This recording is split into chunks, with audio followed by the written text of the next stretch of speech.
Already able to eat and keep the food down and in. And we hope to have him here tomorrow. Here's Joe Mauer. Mauer at 365, a 10-point lead over Derek Jeter in the American League batting race. Jeter's picking his pace up. Joe's dropped down a little bit. Inside, ball one. Well, if you've watching Joe Mauer throughout the season, you saw that average. I mean, now it's what, down to 365. My goodness, people are going, what's wrong with Joe? He's hitting 365. There's nothing wrong with Joe Mauer. And he's getting a hit a game instead of 3. Yeah, right. Last 3 ball games, 4 for 13. Takes ball 2. Joe has hit into a lot of those double plays. We've talked about 16 double plays to lead the team. And again, the Twins hit into 6 double plays in the 9 innings against the Rangers yesterday afternoon. Mauer hit into one of them. 2-0. And a strike.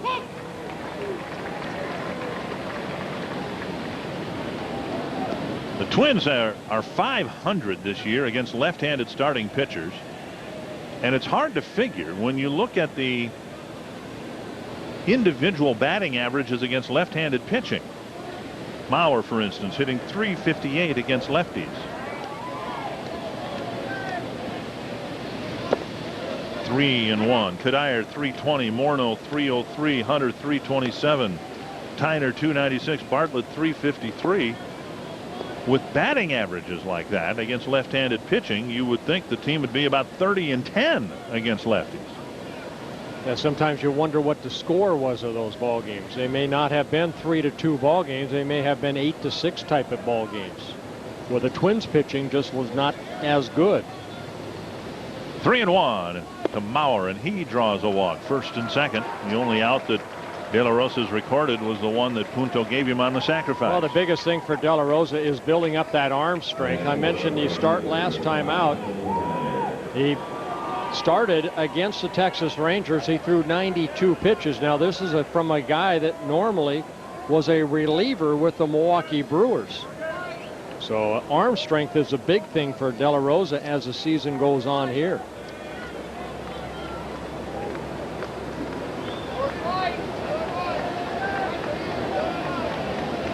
And Cuddyer takes outside, and Buck has seen his pitcher miss and miss badly here in this first inning.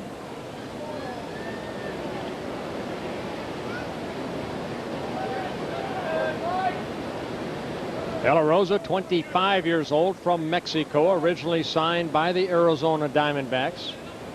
Came up with the Brewers in 2004.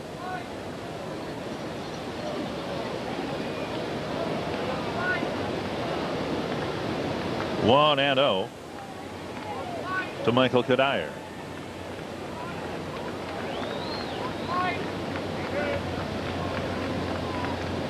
Two 2-0. Well, this Kansas City pitching staff, the worst in baseball, with an ERA of 5.63. But Buddy Bell has seen his team pitch very well against the Twins. The Twins against the Royals have just knocked them around for an ERA of 2.79. And a strike. 2-1. And look at the Kansas City wins over the Twins this year, the 4 of them. Scores of 3-1, 1-0, 7-2, and 6-3.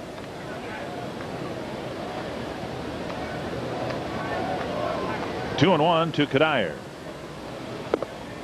And 2-2.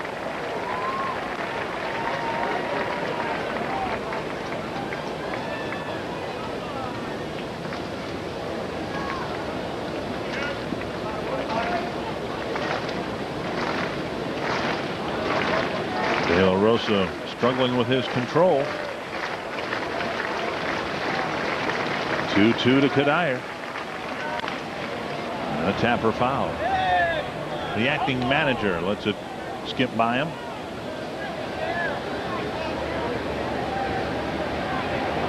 Asked Scotty the other day whether he'd ever considered sending somebody else in the third base coach's box as a acting manager. He said, no, Something he got used to doing, of course, when he was a minor league manager. The minor league managers also coached third base. 2-2 to Cuddyer. A high fly to left field. DeJesus trots underneath it.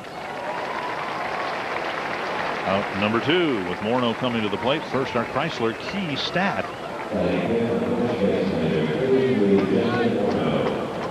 This stadium, in part because of the pitching staff, has given up a lot of hits and a lot of runs this year. You know, and this was always considered kind of more of a pitcher's park than it has been an offensive park, just because of the dimensions. 330 down the left and right field line, 385 to left center, 410 straight away. Here's Morneau. Breaking ball left up high. Morneau with the .303 average against lefties, and 11 of his 28 home runs have come against southpaws.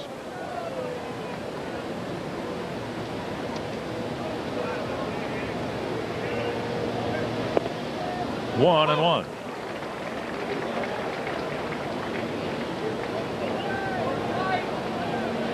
Already see this inning. De La Rosa almost not effective with the fastball, so now he's throwing more breaking balls, just trying to get out of this inning. Again, the key pitch is his fastball, but we have seen him a little inconsistent here early in the ballgame with that fastball.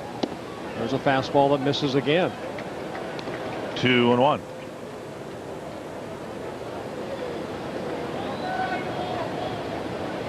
De La Rosa making his 10th major league start. This is his 63rd major league appearance.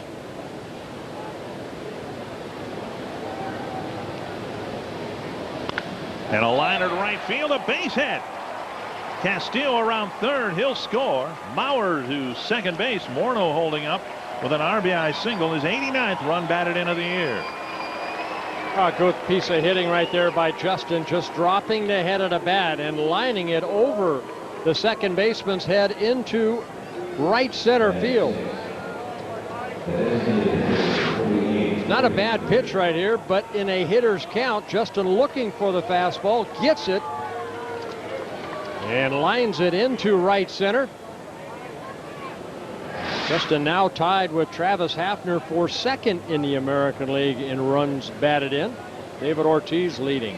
And now Torii Hunter. The American League. Oddly enough, all of Ortiz's runs batted in have come in Boston's final at bat this year.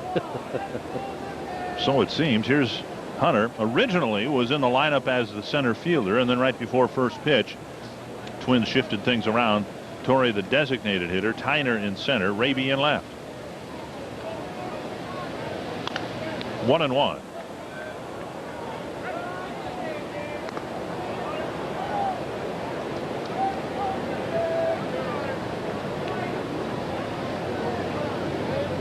Twins have to look at this 4-game series here in Kansas City and say, okay, we've got to sweep Kansas City before we go to Detroit.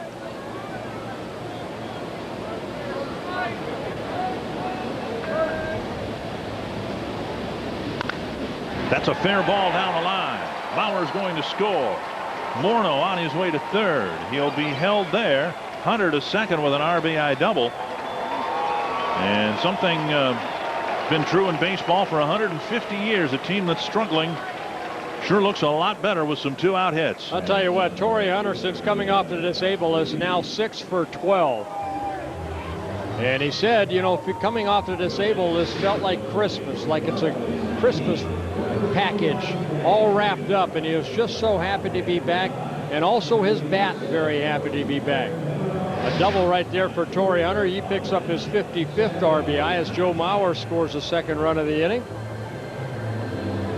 And Torii Hunter now with 13 doubles on the year. Bob McClure, the pitching coach for the Royals. So the two-men De La Rosa walked. They both scored with 2-out hits here in the first inning, and that'll bring up Josh Raby. Why is that? Why does it always seem those guys that you walk always end up scoring?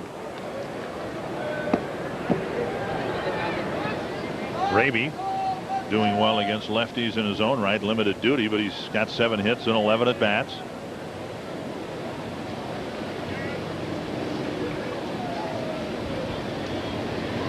in the dirt, and Buck is able to catch it. Ball one. Morneau at third. He got 1 2-out hit. Hunter at second with another.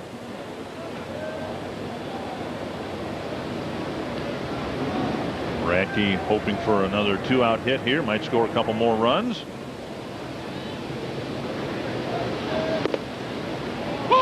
One and one.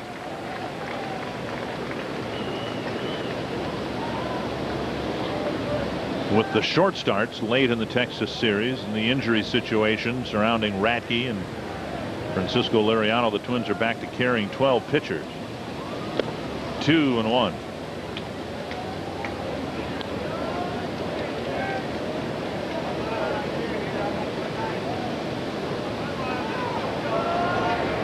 Francisco Liriano will have a bullpen session tomorrow, and the hope is he'll be fine, ready to make his start Monday in Detroit.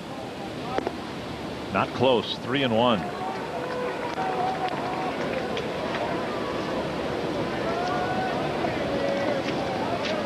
De La Rosa in his last start, 9 hits with 7 strikeouts over the 6 innings, and he picked up a win in Arlington against the Rangers. Again, you're talking about someone that mainly was a reliever for the Brewers, now put into the rotation. It's going to take time to build up that arm. 3 and 2 to Raby. I think what we see here early in this ball game is just him struggling with his control. A lot of pitches thrown by De La Rosa. Already 31 here with 2 outs in the first inning.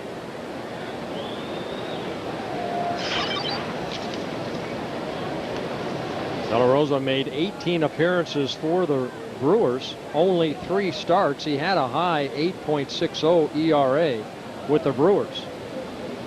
Full count to Raby, and a pop-up right side. Grudzielanek, and the outfield grass makes the catch. A couple of walks and a couple of hits and a couple of Twins runs in the top of the first inning.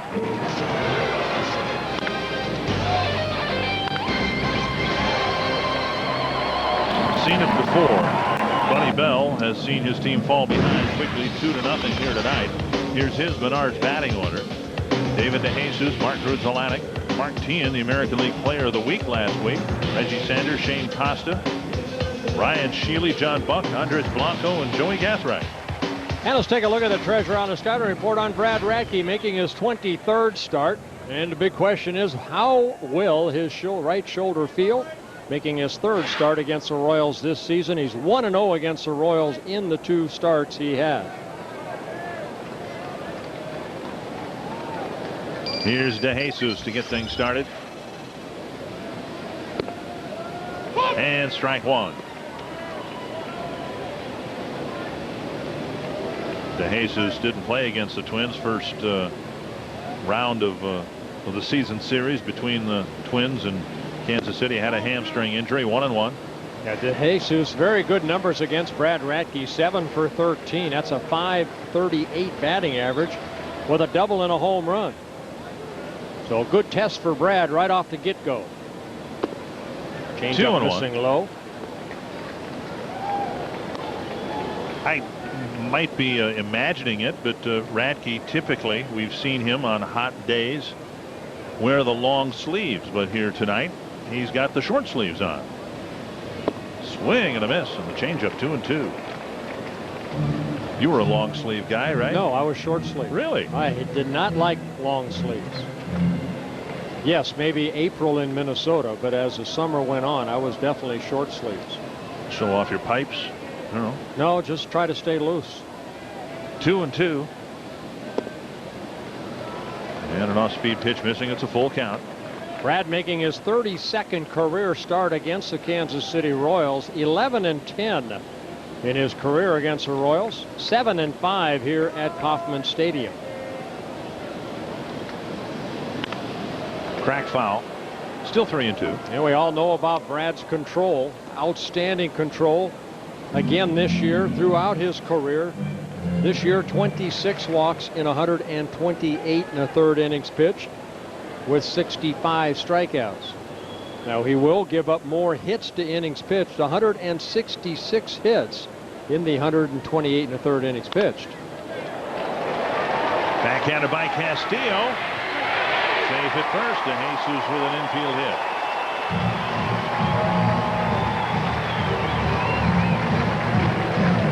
Castillo got rid of it as quickly as he could, but DeJesus beat it out. Here's the Twins' Northland Ford defense with Jason Tyner moved from left to center. Cuddyer and Reggie join him in the outfield. And then the regular infield of Morneau, Castillo, Bartlett, Punto, and Mauer surrounding the mound.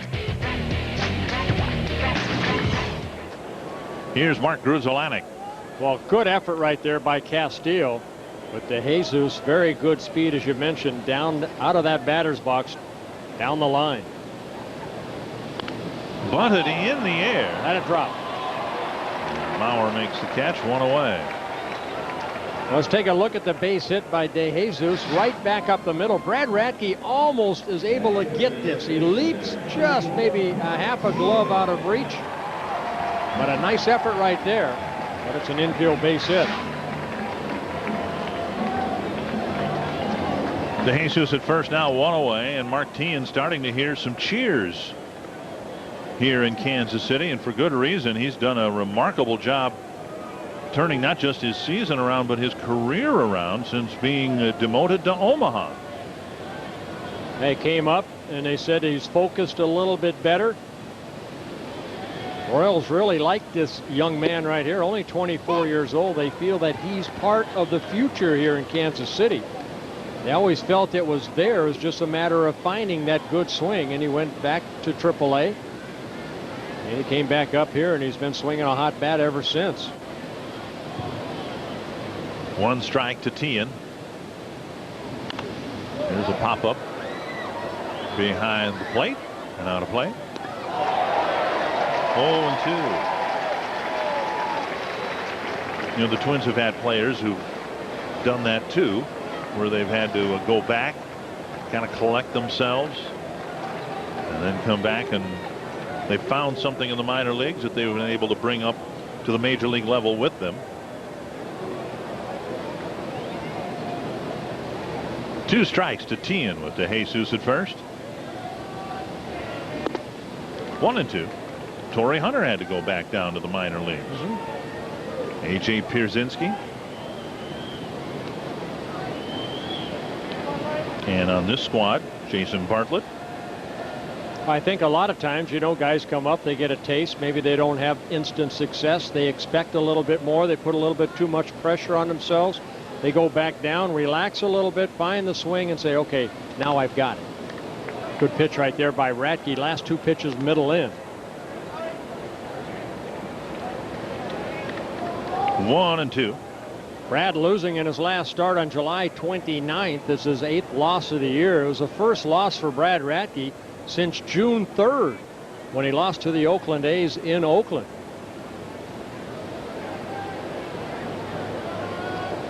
So 9 starts without a loss for Brad Radke, and then he lost his last time out 8-6 to Nate Robertson and the Tigers.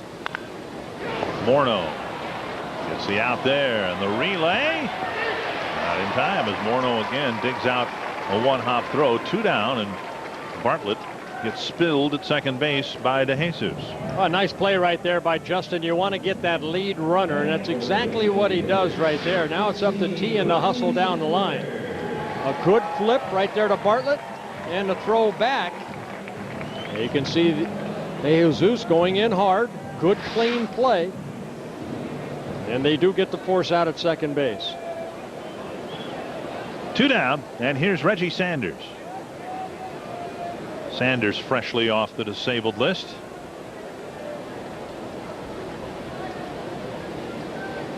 Mike Sweeney still on the disabled list. They think here in Kansas City, they hope here in Kansas City, that he'll be ready to play for the Royals early next week. Rehabbing a back problem that's really crippled Sweeney over the last couple of years. 1-0. Sanders 5 for 12 lifetime against Brad. 1 of the 5 hits a double. 2-0. Sanders, a veteran of 16 major league seasons. an all-star for the Cincinnati Reds back in 1995. He's been a steady player in his career.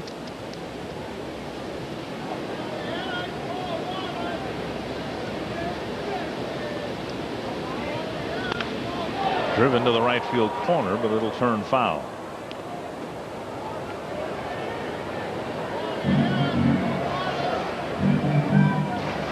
Very consistent numbers. Close to 1,000 RBIs, over 300 home runs. A career that started with Cincinnati back in 1991.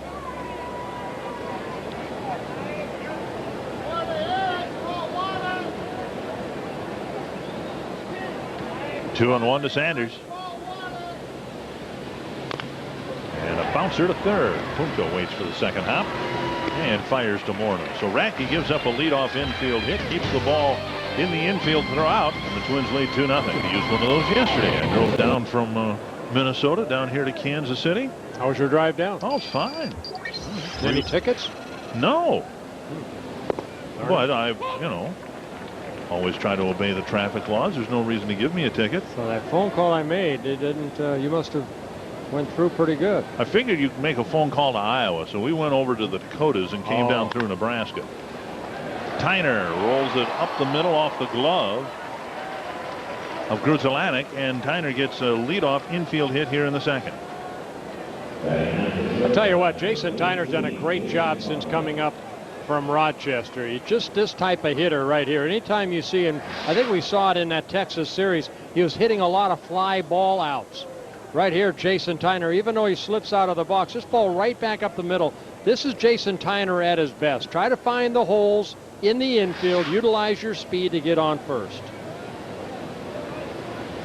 Here's Jason Bartlett. Tyner had some good at-bats yesterday, didn't have much to show for it. He's aboard here for Bartlett. And within this season, and within this resurgence for the Twins, this might be one of the great success stories. Jason Bartlett getting a chance to play after the disappointment of the end of spring training. Bartlett takes a strike 1-1. And doing for the Twins what Mark Teahan has done for the Royals. Well, Bartlett was sent down just to try to mature and take a little more charge of himself and the infield. He did that. All the reports in Rochester were good. He came up, and he has been hitting ever since. He's played outstanding at short, making only 3 errors. And Bartlett has done a great job. 3 hits in yesterday's ball game. This is his 44th game this season for the Twins. 2-1 to the Twins shortstop. The batting average at .348. 9 doubles, a couple triples.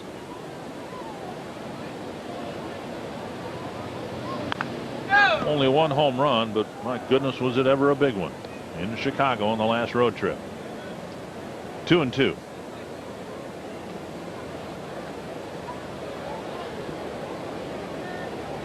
You always look at minor league numbers. Bartlett, not a home run hitter in the minor leagues for the Minnesota Twins or the Padres. More of a line drive type hitter, always very good average at the minor leagues. Twins always knew he could play here. Great defensive player, good hands, and they knew he could hit here. It's just a matter of that man right there. Does he believe he belongs here? I think now he's starting to believe that he should be here, and he's the everyday shortstop for the Twins. That's hit well to left center field. DeJesus in the gap makes the catch. Tyner alertly tags and advances to second base. So for a team that's hit into so many double plays, a base running play like that by Jason Tyner could turn out to be a big play. Wow, this is the little things that Jason Tyner brings with him to the ballpark. Now, Jason Bartlett, this is why I always thought this was a pitcher's ballpark, because Bartlett hit the heck out of this ball. I thought he did, but the ball went about 380. And Tyner alertly tagged up at first base and got into scoring position. And now Castillo at the plate.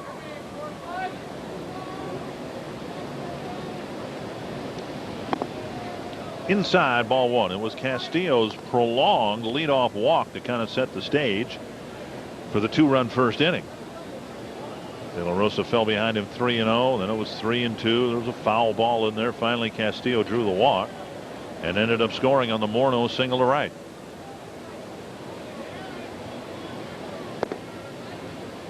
Fastball and strike one, 1-1. I think we've seen from Castillo from both sides of the plate, he is not afraid to get 2 strikes on him. Very good contact hitter.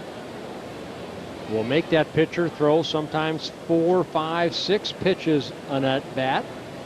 We see it from Nick Punto. You see it from Tyner. You see it from Bartlett. All of a sudden in 5 innings, that pitcher's close to 100 pitches. 1-2. And you see the first 3 hitters for the Twins. Castillo, a perennial 300 hitter.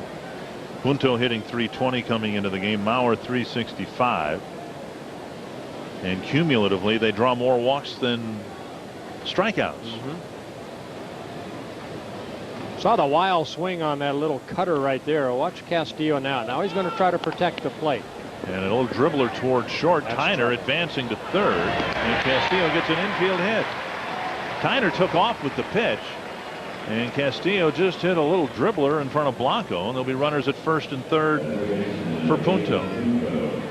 With the hits and the walks, the combined batting average, and keeping in mind Mauer, skews it a little bit with his 365 average, but what a great job the first 3 guys have done for the Twins this year. Yeah, I mean, you put those numbers right there with Tyner and Bartlett over the last month or so.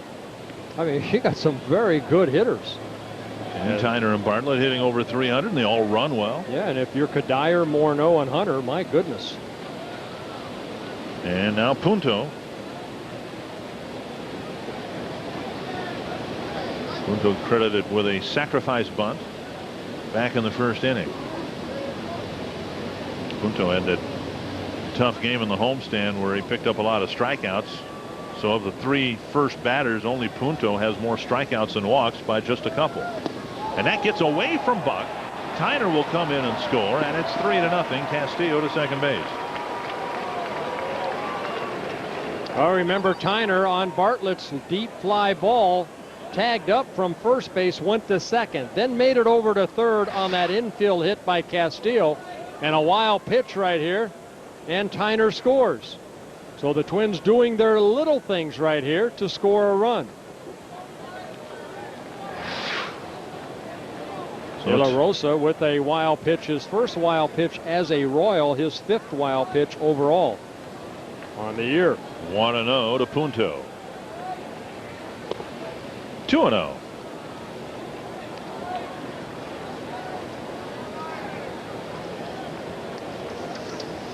And warming up already for the Kansas City Royals, Todd Wellmeyer.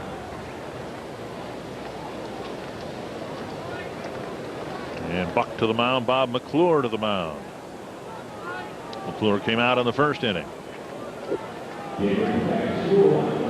And I believe ball 2 has been called. And they have just 1-0 up on the scoreboard.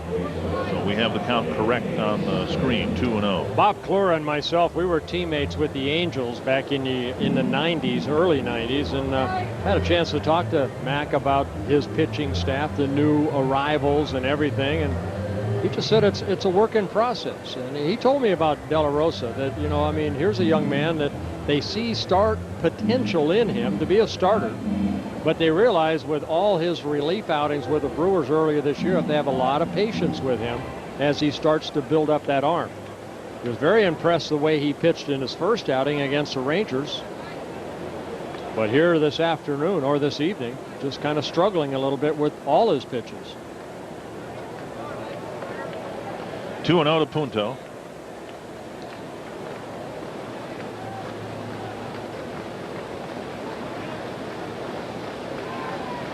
Castillo took a hard step toward third, and then De La Rosa turned around and looked at him and forced him to get back to the bag. Yeah, Castillo maybe twisting that knee right there that's been giving him problems, because it looked like he was going to try to steal third.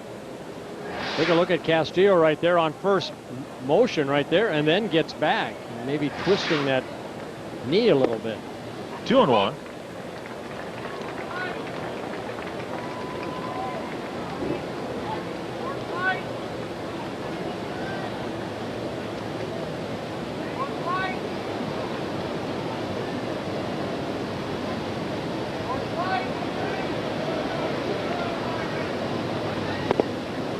Three and one. Mauer on deck. And we talk so much in the open. Spent a lot of time talking about the difficult last two games of the Texas series when the Twins had a young pitcher out there who had trouble in the early innings, and now the Royals going through that very same thing here tonight. And it wasn't even close. Punto draws the third walk issued already by De La Rosa.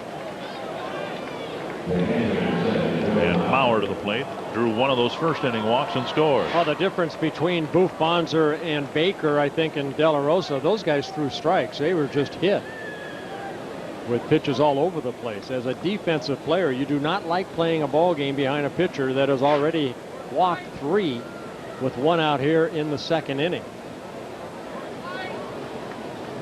You end up playing on your heels a little bit, and then you wonder why there's no good plays made behind a pitcher like De La Rosa right now.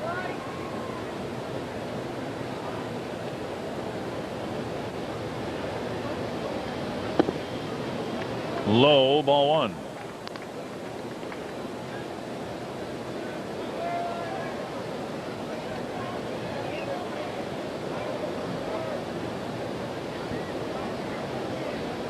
Zelanik and Blanco, hoping that De La Rosa could pick up the tempo a little bit. 2-0. Well, you know what happens is not as much as a tempo, it's just falling behind. 2-0, all of a sudden your infielders, you kind of saw Blanco right there kind of looking up in the stands, and your concentration isn't like Brad Radke's on a mound. My goodness, one pitch, it could be hit to me. I mean, right now, which pitch is it going to be? Is he going to get it over the plate? On the inside corner, 2-1.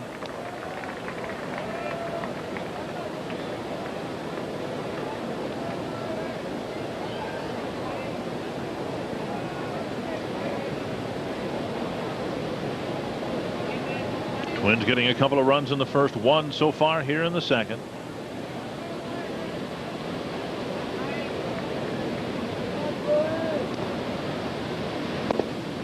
Three and 1. Cuddyer on deck, and I gotta believe that this would be the last man De La Rosa would be asked to face here if he walks him.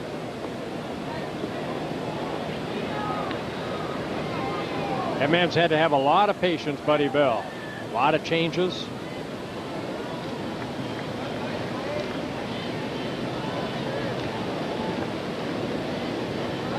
Three and 1. Anthony's 3 and 2.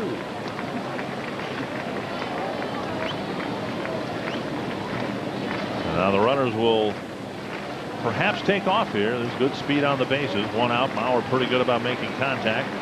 I think Scotty Alger's going to send him right here. A 3-run lead, and of course Mauer has hit into all the double plays.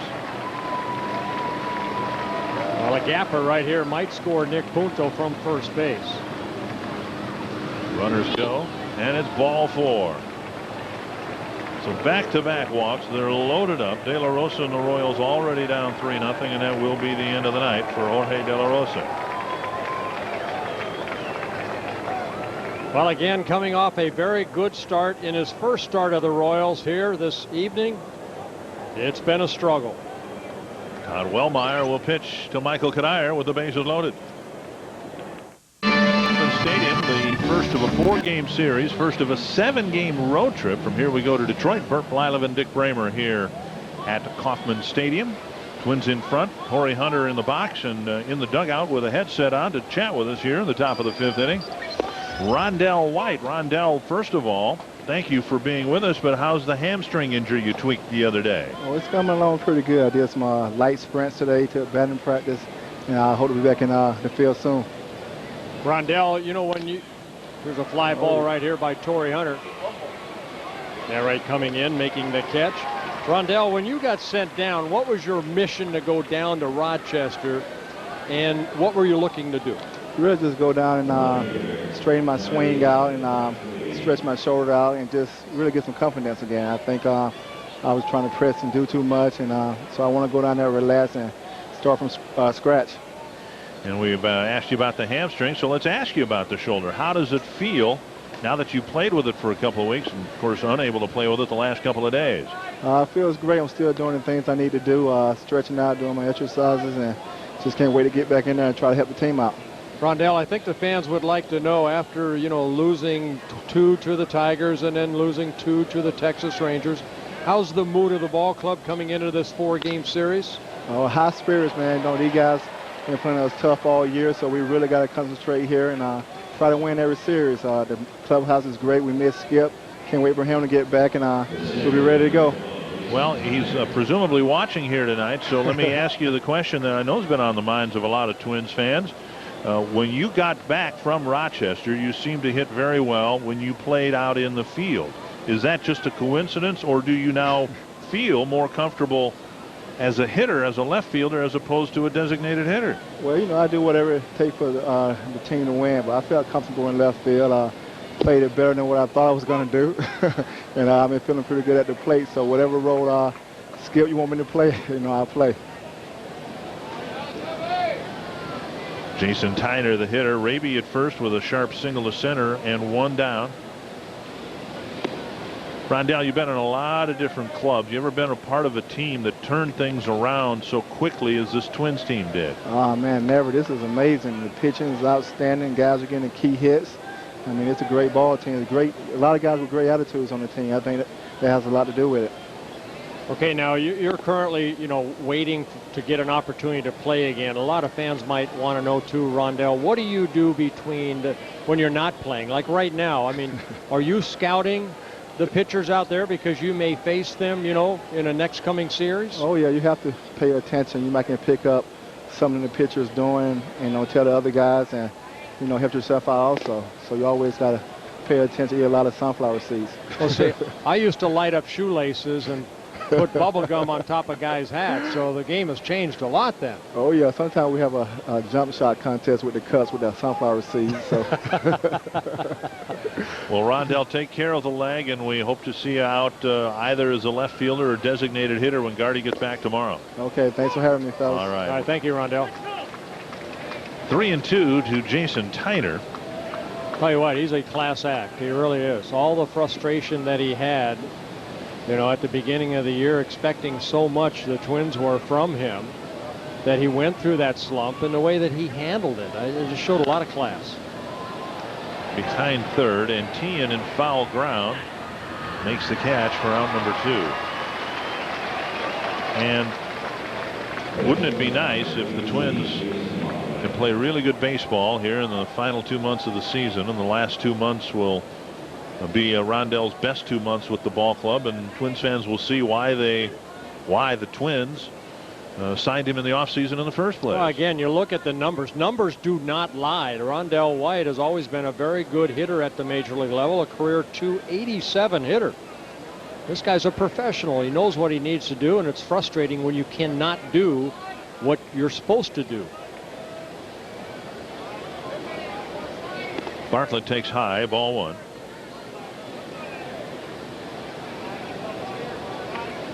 Bartlett with a fly to center, and then he reached on a walk in the third. Wellmeyer's job is to take the ball as deeply into the game as he can. The bouncer to short, and underhanded to Grizzolanek. That's the end of the inning. The Twins go fairly quickly again here in the 5th, and credit Wellmeyer for doing a job well done so far. Hey, Twin fans, don't forget at Twin home games, bring your Circle Me Bert signs, and if you get circled, you might find yourself in the Minnesota Lottery Winner's Circle, where you will win $100 worth of lottery scratch-off tickets, courtesy of the Minnesota Lottery. Thank you for circling, Truck. I think I could see from that sign, though, that sign might have been used a year ago, because it looks to me like originally that sign said gas $50. And the price of gas being what it is now, they just scribbled in a 1 in front of there. Now it's $150 to get to Kansas City from Mapleton, Minnesota. Strike on the outside corner, and it's 0-2 to John Buck. Well, good thing for this ball game that the Twins put some runs up early for Brad Radke. 7 runs in the first 3 innings. He did allow 1 in his last inning, but well, thank you very much. And John Buck goes down on strikes for the 2nd time. High breaking ball right there. Oh, not a bad pitch. About belt high. And Brad picks up his 3rd strikeout. His 2nd called 3rd strike. Andres Blanco. Half swing. Right now, this edition of the Royals, and it may change when the Royals come to Minnesota in a few weeks. But right now, this edition of the Royals seems to have a lot of players like Blanco who are known for defense and haven't proven, and will have a hard time proving that they can hit here in the big leagues. You've got Blanco, Buck for that matter, and then also hitting 9th is Gathright. 2 strikes. A little bit high, 1 and 2.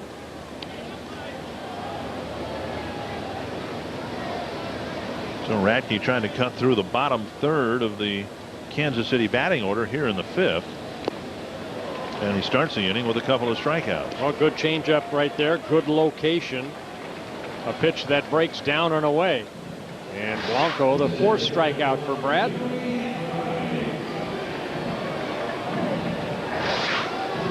Watch the diamond and then buy one with the Twins. For every Thursday game, you can purchase a lower reserve seat and get a gift certificate of equal value to Continental Diamond.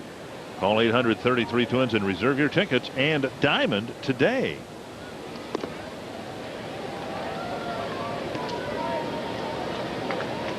Gathright trying to bunt his way aboard. Radke threw him out back in the 3rd inning.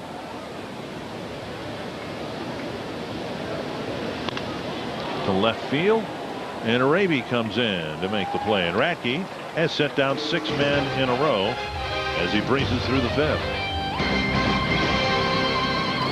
And Todd Wellmeyer leading off the Twins' 3rd with a strike to Josh Raby. Wellmeyer entered the game to get the last couple outs of the 2nd inning. Justin Morneau with a big base hit. Ended up clearing the bases with a single. An alert base running play meant that the Twins scored 4 times in that 2nd inning. 1-1 to Raby.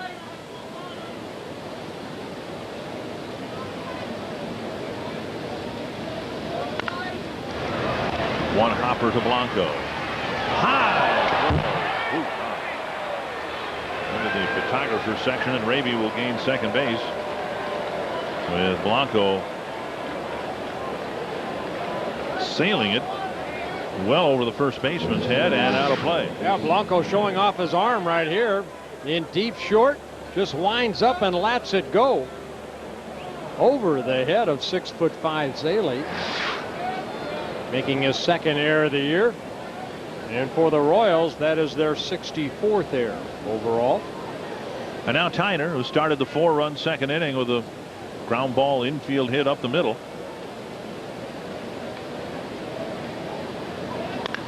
And he'll advance the runner. Rudzelanek looks at 3rd, throws to 1st. Tyner gets the job done.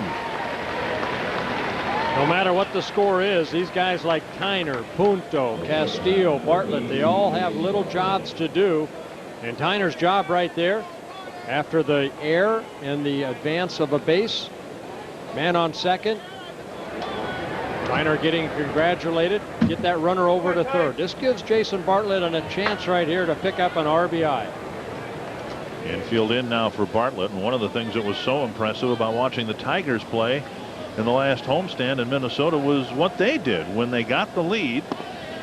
Just playing fundamentally sound station to station baseball and adding runs as the game went along when the Twins were trying to catch them from behind. Well, if you're a club like the Twins that aren't going to hit a lot of home runs, although the Royals have hit fewer home runs than the Twins, you have to do these little things to hopefully keep an inning alive and create hopefully a higher score. 2-0. Bartlett with a fly to center his first time up. And it's a good team play because Tyner giving Bartlett an RBI situation right here.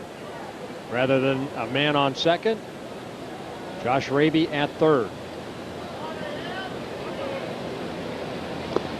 And that kicks away from Buck, and now after hesitating, Raby will score with Wellmeyer unable to hold on to the throw.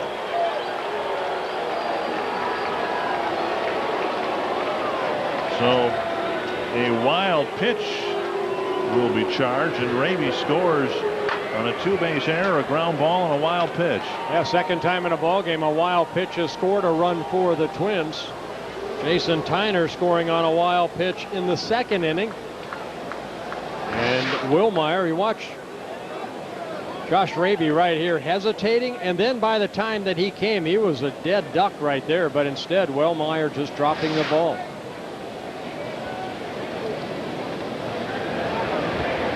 Three and 0 to Bartlett, and he gets spun out of the way, and he'll take first base on a walk. Now, I'm not sure if an error has been charged. There are two errors. Yeah, error has to be charged to Wellmeyer right there, because that's a ball he should have been able to catch and apply the tag. Instead, dropping the ball creates that error. Okay, so he doesn't score on a wild pitch. It would be on the error. And now Bartlett draws a walk. Here's Castillo.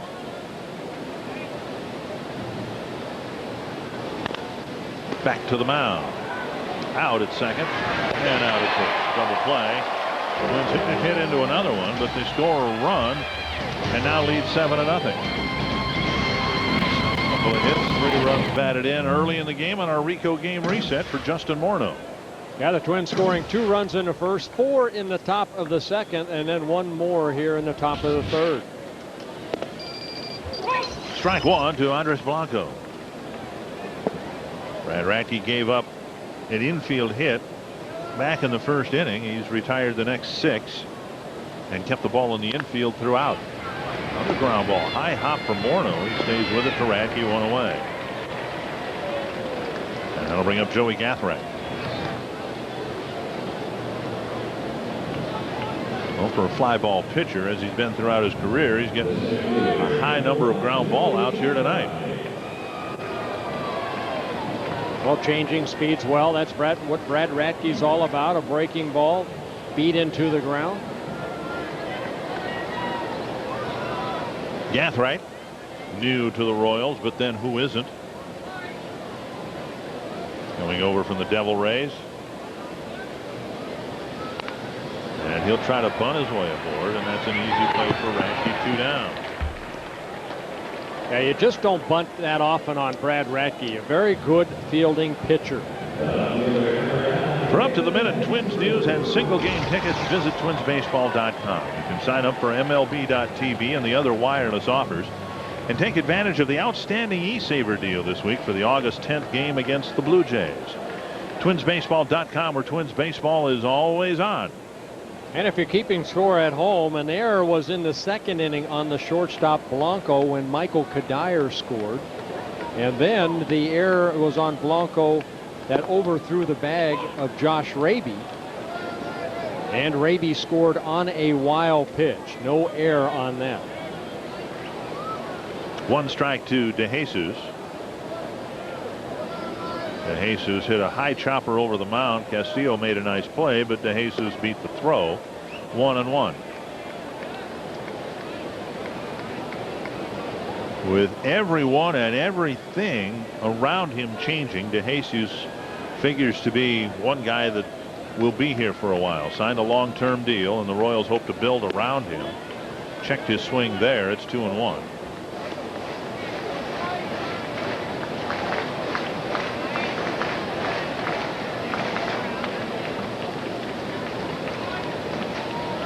And from what the Twins have seen, he's a good young player. 2-2.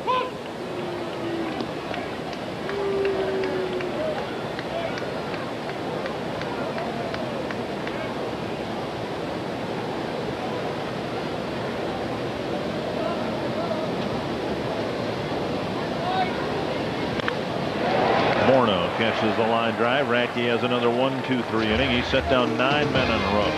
And the Twins have a 7-0 lead. Wow, somebody did their homework. You know, I would circle you, but I don't have my circle machine. It's ill. It's with Ron Gardenhire, I think. Wow. I think Gardy has it. So Gardy, if you're coming tomorrow, bring your the circle machine with you. But you are hereby circled. Rick Albert, Blyleven from Roseville, Minnesota. Welcome to Kansas City. I never asked you this. Now's as good a time as any. How come you got 2 A's in the start of your middle name? My grandfather was Rick Albert with 2 A's. And why did he have 2 A's? Blyleven. Actually, my last name is Blijleven. Oh, really? That's what's on my birth certificate. Wow. 1 down as Punto is retired. Time now for a Dodge game break. And let's check in with the FSN Live studio and Marnie Gellner. Oh, Thanks, Dick. It's the Red Sox hosting Cleveland. Shin-Soo Choo has 1 home run and a 190 average, but a grand slam will help boost those numbers a bit for Shin-Soo Choo. The Indians lead the Red Sox 7-5 at the top of the 7th. Back to YOU. Thank you.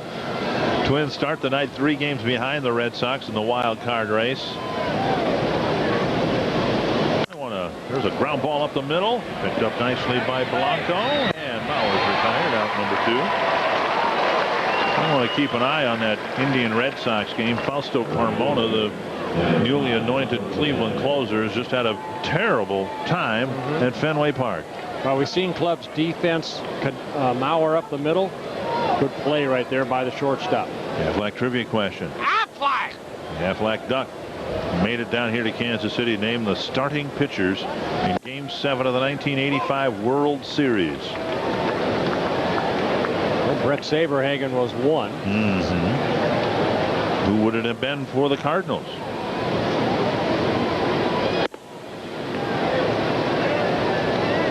Danny Cox, perhaps. John Tudor? Perhaps. 1-1 to Cuddyer. 2-1. It was the I-70 series. Bob Gibson. No, it was not Bob Gibson. Steve Carlton. It was not Steve Carlton. It was not Dizzy Dean.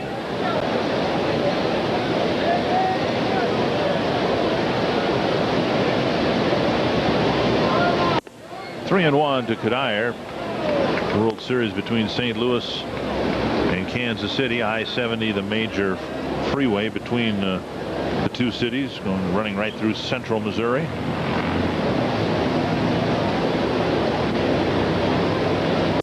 And Cuddyer draws a 2-out walk. That'll get Morneau to the plate with the chance to drive in yet another run. 6 walks so far that the Twins have taken. De La Rosa had 4 in his inning and a third, and Wellmeyer with his second. It's not just that Morneau has the 2 singles and the 3 runs batted in, but the 2 singles came with 2 out in an inning. It looked like the Twins might spin their wheels and not score in the first inning after being handed a couple of walks. Morneau got the hit, and the Twins at least got a run on the board. Hunter followed with an RBI double to make it 2-0. And both times the pitcher was behind it to Justin. De La Rosa had to come in with a fastball. And Wellmeyer came in with a fastball, falling behind on Morneau. Now he's ahead in the count. 1-1.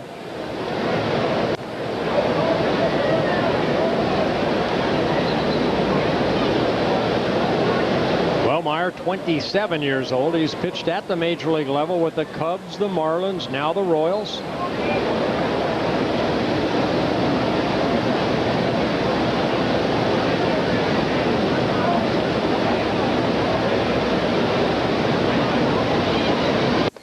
Half swing and a strike, 1-2.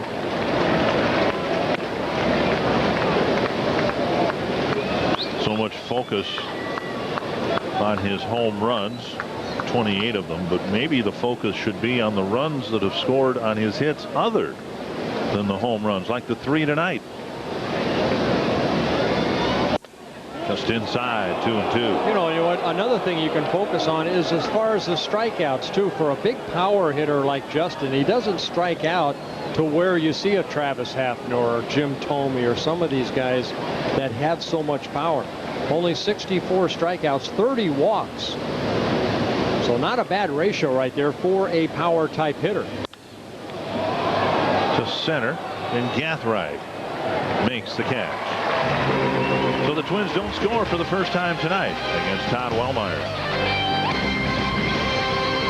The Twins with the lead. Brad Radke's shoulder should be feeling pretty good about now. He's pitched well. He's retired 9 men in a row. And he'll face Mark Grudzielanek to start the 4th. Strike on the outside corner. When Radke had his disappointing start against the Tigers, keep in mind, of course, the Tigers a pretty good ball club, the best in baseball if you look at the 1-loss record. But he said he couldn't really get his shoulder loose, couldn't get his arm up. He wasn't pitching out of the same angle, I guess, that he had been pitching out of.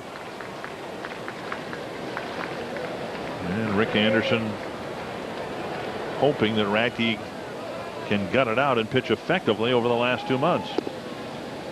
1-2. And that's really what we've been hearing from the teammates, from Rick Anderson about Brad Radke. The type of personality he is he is going to gut it out. He does have a tear in the back of his shoulder, and he is going to continue to pitch. He himself said, I am not missing a start. I'm going to be out there. 2-2.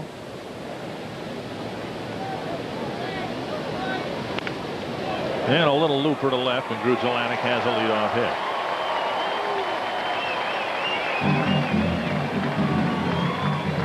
Well, you don't see too often where Brad Radke, like his last outing, goes only 3 innings. One other time this year he went 2 1/3 innings, and usually after he does that, when he pitches 3 innings or less in a ball game, look at his next start.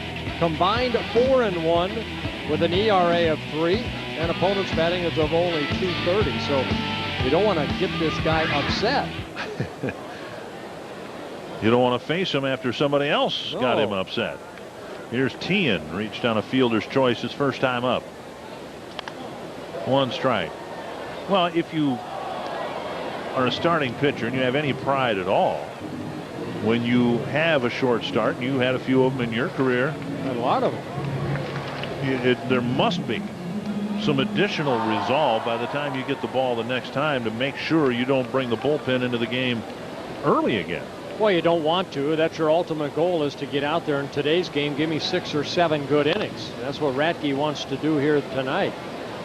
You know, sometimes when you have a short start, it lets you kind of, your work habits in between starts, I think, go a little bit stronger when you have a short start. At least it did for me. I felt I needed to run more. I needed to do more because I had to tell my body that I was in charge and not my body. So it was more mind over matter. And you just had to be a little more aggressive out there. You don't like going out there and embarrassing yourself, and exactly what happens when you pitch bad. 2 strikes to Teahan.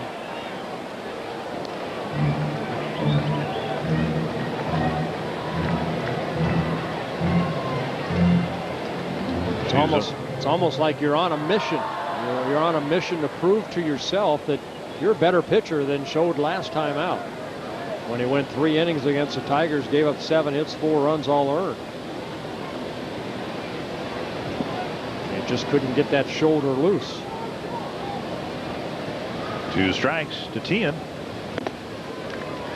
And of course, Radke's start against the Tigers came 1 day after Francisco Liriano couldn't slow the Tigers down, and so the Twins obviously wanted to win that series. Liriano again will have his bullpen session tomorrow, and then, assuming everything goes well, Liriano will make the start Monday in Detroit.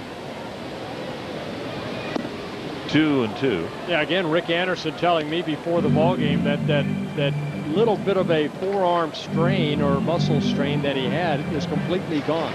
That's what Liriano told him. And they're looking forward to the bullpen session tomorrow to make sure that it does not come back.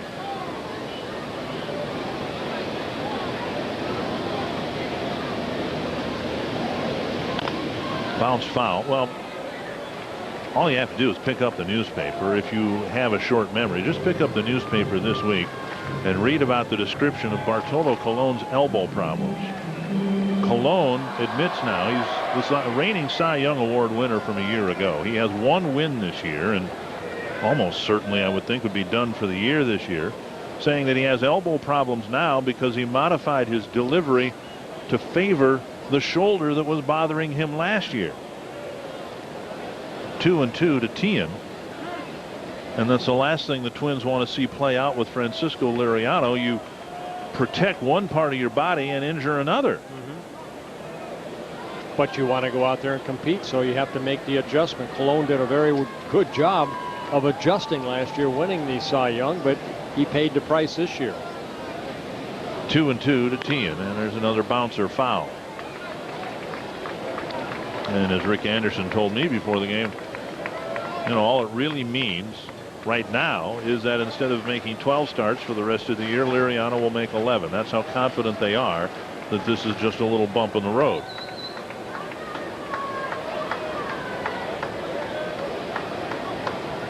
Two and two.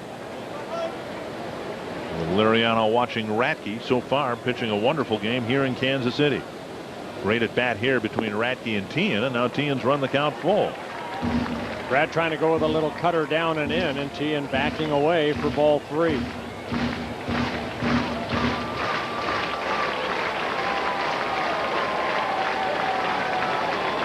be the 9th pitch of this at bat.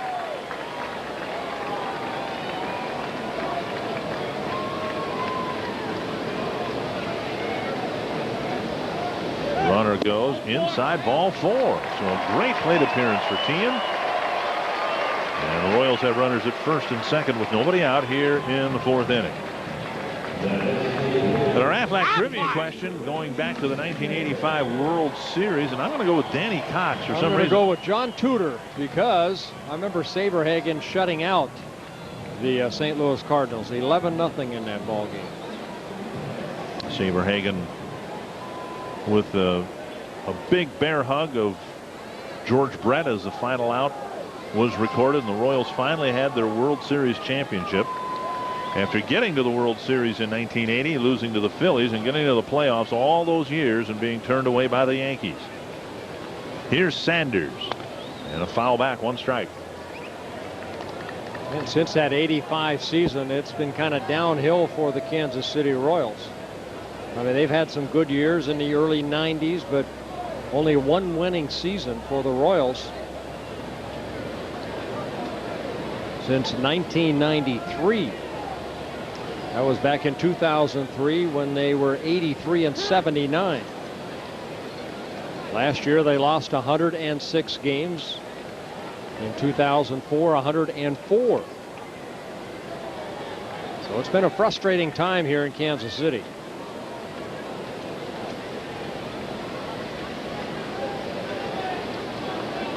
One strike to Sanders. High and deep to center. Tyner back for the first out of the inning. Gruzelenik advancing to third base. 1 away. That'll bring up Shane Costa. You can get a full night of baseball fun for half the price. You can get your tickets for the Our Family Brands Half Price Tuesdays presented by Interconnect. That's Interconnect. Home Run Porch tickets. Tuesday games are only $8.50. You can call 800-33-TWINS for tickets. So another reason I think this is a pitcher's ballpark. I'm surprised at those numbers we showed earlier where everybody's hitting 288 in this ballpark. It's a good pitcher's ballpark. Sanders hit the heck out of that ball 400 plus feet away, and it's just a long out straightaway center. First and third, 1 away. Costa at the plate, and Radke delivers strike 1.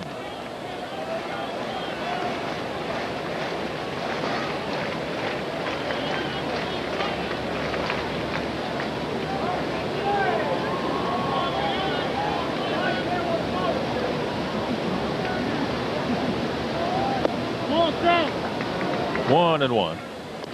Well, the Royals are going to finish in last place in the division, and they may lose 100 games again this year. They've already lost 69. And I guess there's a chance that Cleveland could fall back and challenge Kansas City for last place in the division. The Indians going through a rebuilding process. To left field, Reggie there for the catch, and the throw to second base. The sacrifice fly for Costa, and the Royals are on the board. Well, Costa getting an RBI with that sacrifice fly, his 18th of the year. And it's a 7-1 ball game. That'll bring up Ryan Sheely. Struck out looking on 3 pitches back in the second inning.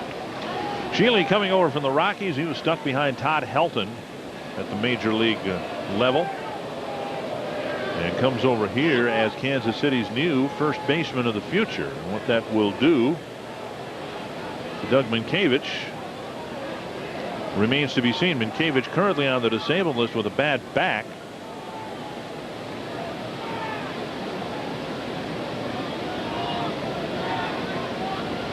Swing and a miss. I saw Doug before the game. He said that he's got like a little bone spur in the back of his back that is making his right leg very weak. And he said he feels a lot better now, but he's still on a disabled list for about another 7 or 8 days. Lifted to left field, and Reggie over to make the catch. Leadoff single and a run for Kansas City. We've played 4. The Twins lead 7-1. He said with the Twins taking control of this game early. Yeah, the Twins again scoring a couple runs in the first inning, 4 in the second, then 1 more in the third. The Royals score 1 in the bottom of the 4th. Brad Radke, 5 innings, 64 pitches, 1 walk in the ball game, 4 strikeouts for Brad. 46 of the 64 pitches have been strikes. David DeJesus will lead things off. He got an infield hit in the first, and then lined out to Morneau in the third. Radke out there for the 6th, and Mike Smith just getting his work in, presumably to make his start on Sunday. 1-0 to DeJesus.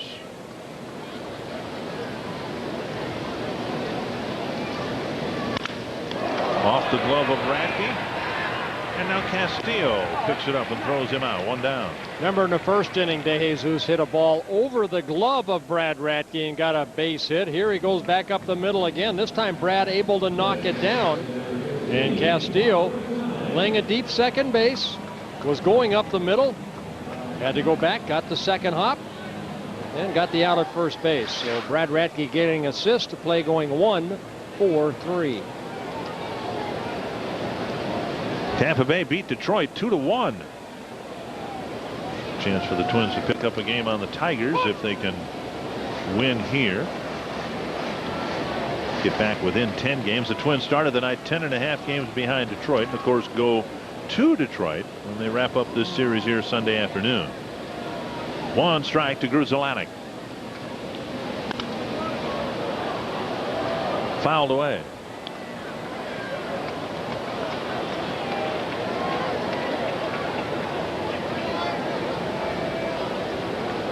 That Grudzielanek is still here is a bit of a surprise, with the Royals trading most of their other veterans. And Radke strikes Grudzielanek out for out number 2. And Brad picks up his 5th strikeout of the ball game. Brad with a season high 7 strikeouts, that coming against the Kansas City Royals in his first outing against the Royals at the Metrodome back on May 3rd. Grudzielanek chasing a breaking ball down and away. And Radke's out there in the 6th. He's pitched well. He, under different circumstances, would certainly be out there with the low pitch count. But that he's out there, given the condition of his shoulder, might have more to do with what happened yesterday and the day before, the short starts and the overused bullpen. In a different situation, it might be the Twins turning the game over to Did Pat Neshek for an inning or two, wandering home? I'm watching Brad throw. He just looks like he's, it's taken him a while. I watched between innings to get loose, but once that hitter gets to the plate, he looks nice and fluid. Doesn't look like he's favoring that shoulder that much. Maybe the warmer weather here outside has helped Brad. Good fastball right there, 90 mile an hour, up and in. And that's a good sign too, because in his short start against the Tigers, I don't know that Radke was able to get it consistently over 85 at all. Yeah, sometimes the humidity, the warmer weather allows you to be a little looser. Little pop fly to Castillo, and Radke has another 1, 2, 3 inning. He's pitched 4 of those tonight through 6.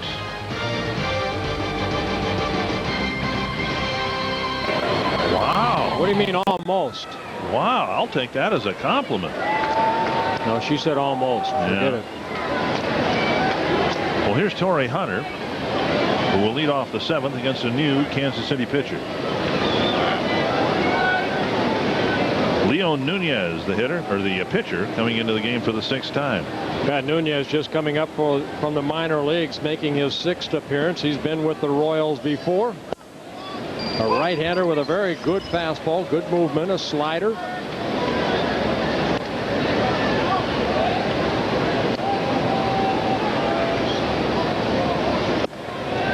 And there's the slider, 0-2.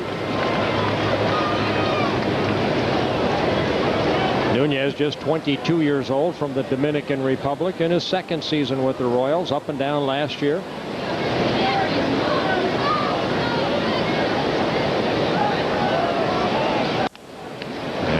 Pokes it into the seats. Still 2 strikes. Hunter with a little bit of a grimace, like that slider's got a little bite on it.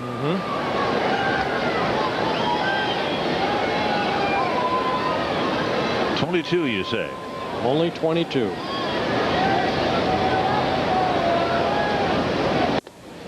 One and 2.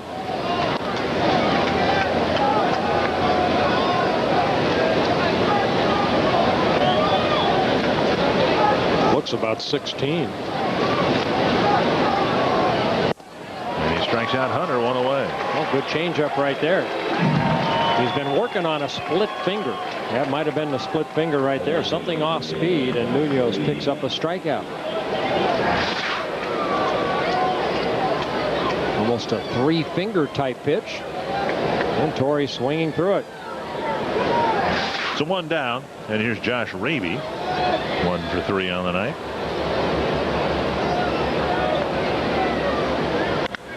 Deep to left field, and DeJesus goes back. Raby's got his 3rd Major League home run.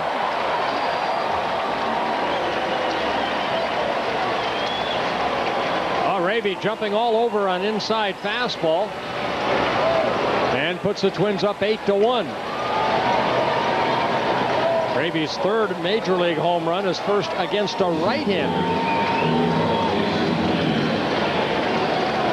Again, Raby with just over 50 minor league home runs in 6+ years. It's his 3rd Major League home run here for the Twins. And Jason Tyner says, well, someday maybe I'll hit one. 1 strike to Tyner. And he fouls it to the screen, 2 strikes. Tyner, of course, has never hit a Major League home run, has a few minor league home runs.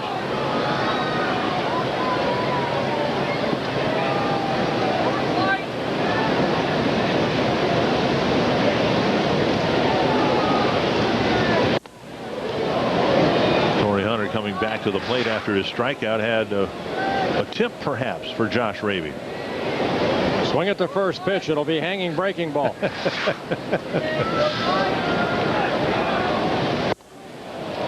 And Tyner strikes out number 2. See if Tyner says anything to Bartlett. Don't get to 2 strikes on this guy.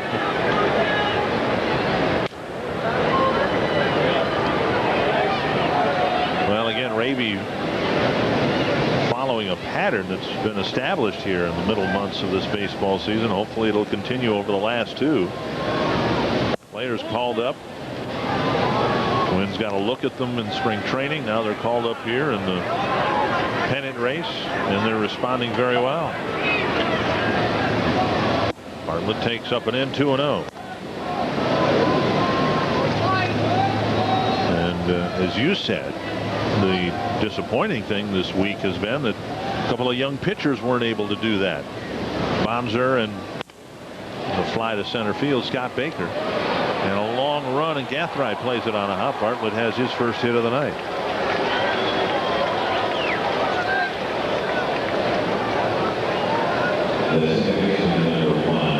Well, Bartlett getting jammed right there a little bit. Gathright, that's one of those swings as an outfielder. You think that it's going to be hit a little bit further than it is. He had a little, didn't get the jump that sometimes outfielders get.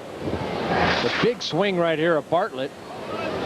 You see, he got the good piece of wood on it, but it just kind of flared into short left center. So Bartlett gets the 9th hit of the ball game for the Twins. Castillo takes a strike.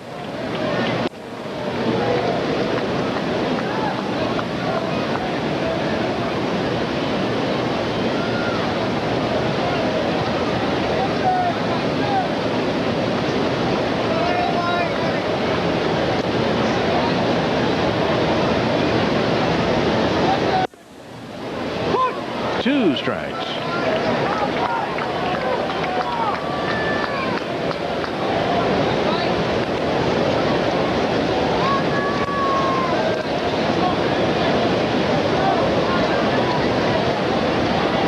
Castillo with a walk and a single so far on the night.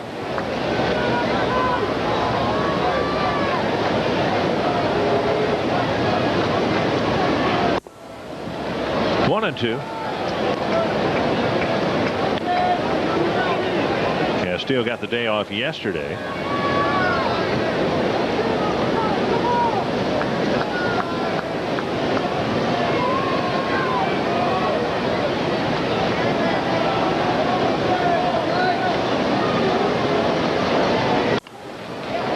And that's over Teahan's head into left field. Castillo has his second hit of the night. And another 2-out hit for the Twins. That'll bring Punto to the plate. Castillo would have been a great tennis player, just with that little lob that he has. Just taking that pitch the other way. He's pretty good around the greens in golf, too, I'll bet he would be. Kind of feathers it in there into the outfield. Here's Punto.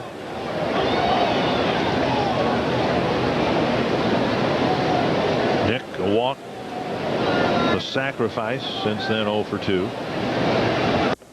And strike one.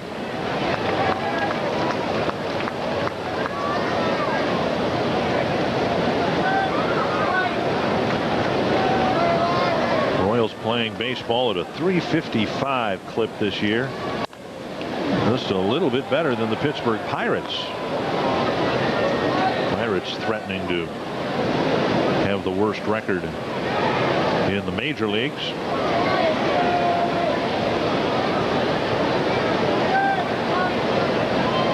So the Twins on this road trip will face the team with the worst record of the 30, and then the team with the best record.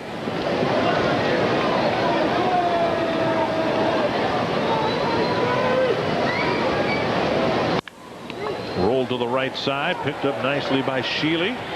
Punto, oh, they call him out. With the head first slide, he still didn't get in safely, but Josh Raby hits his 3rd major league home run. And the Twins are on the board in the 7th. The start in left field and contributing a home run in the 7th inning. We go to the 7th inning for Kansas City, and it'll be the middle of the Royal lineup. Reggie Sanders will lead things off against Brad Radke in a swing and a miss. And Brad's still out there going into the 7th inning. 74 pitches right now for Brad Radke. Sanders, a ground ball to Punto in the 1st inning, and then a deep fly ball to Jason Bartlett in the 4th.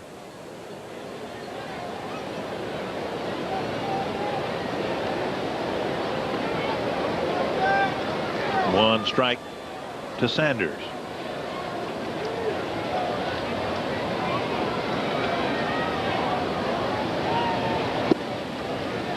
Change up down and away, 1-1.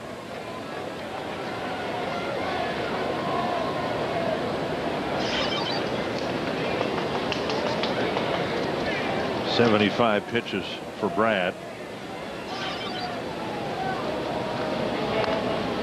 You know, and you look at his pitching log, and we're given Radke's season to date before every start.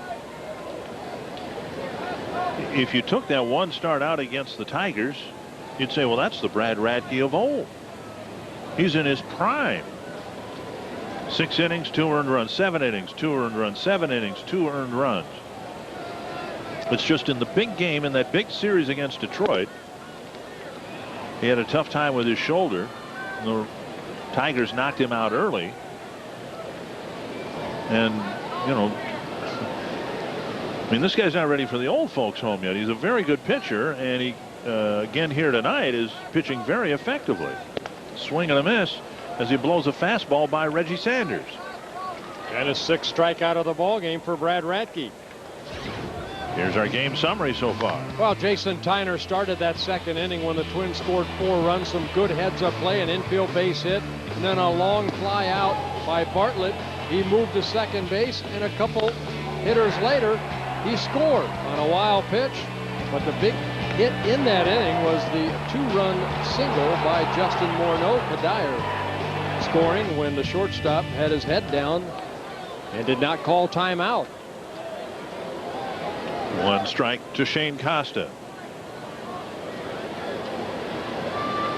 Radke 7 times this year. His longest outing has been 7 innings. Down the left field line, and Arabi has a play. Out number 2. Crystal Piers Marine is your official Twins boat dealer, and they're offering a free pair of 2007 season tickets with any purchase. Stop into any Crystal Piers Marine location to find out more, or go online and visit crystalpiersmarine.com/twins. Again, Brad Radke has gone 7 innings 7 times this season. That's the longest he has been asked to go. And he's able to do that here, bad shoulder and all. And the challenge will be, of course, to back this one up with a similar outing against the Tigers in the middle game at Comerica Park.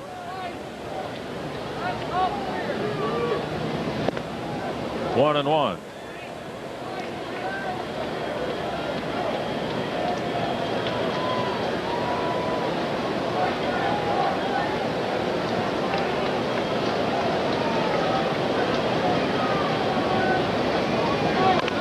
Off the end of the bat, a little pop up to short left.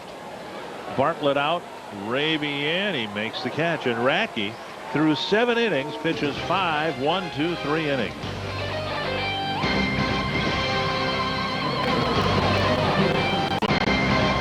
Diet Pepsi fans of the game. Well, I guess I'm going to have to circle myself because my circle machine doesn't work, but you are hereby circled. It's good to see a lot of Twin fans come down to Kansas City. There'll be a lot more coming tomorrow. Yep. Joe Mauer will lead off the 8th inning. He's walked 3 times, officially 0 for 1.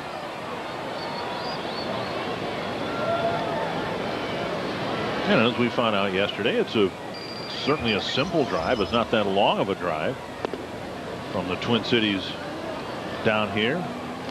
How long did it take you? Well, we stopped quite a bit along the way, so. See, Joe Mauer's here. Sideburns made it.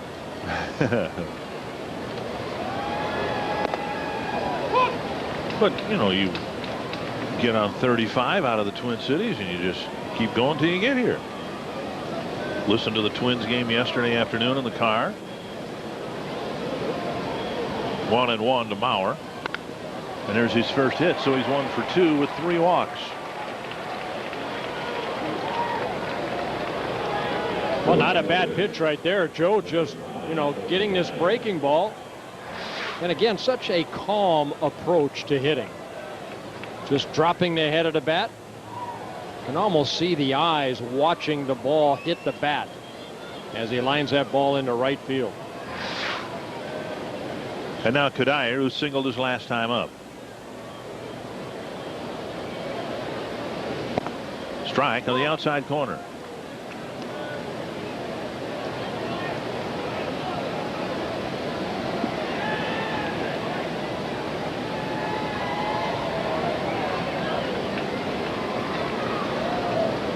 Oh, hitting the ribs, I think.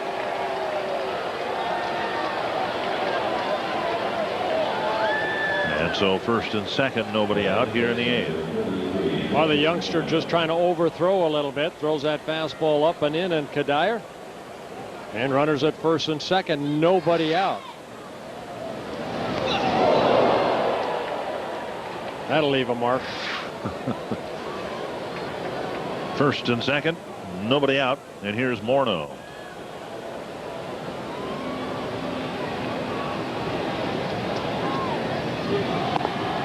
Down and away, ball 1.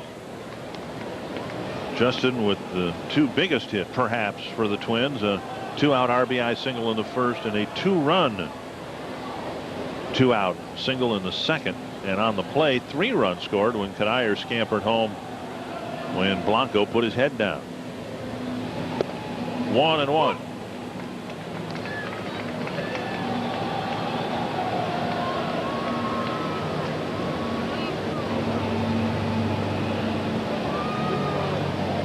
Remember last year when for a while, I don't think the Twins did it this year, but last year, big swing and a foul, 1 and 2. The Twins had Mauer and Morneau hitting back-to-back, 3rd and 4th. And as well as they each have hit against left-handed pitching, you wonder if eventually that's not where we're headed. It's nice to have a right-hander hitting between them, but if they're both hitting left-handers so well,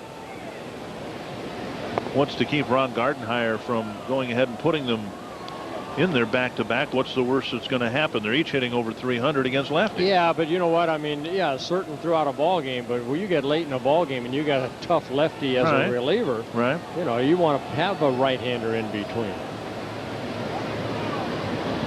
I think Morneau's very happy at the position that he's hitting right now in number 5. Cuddyer has done a great job in the number 4 hole.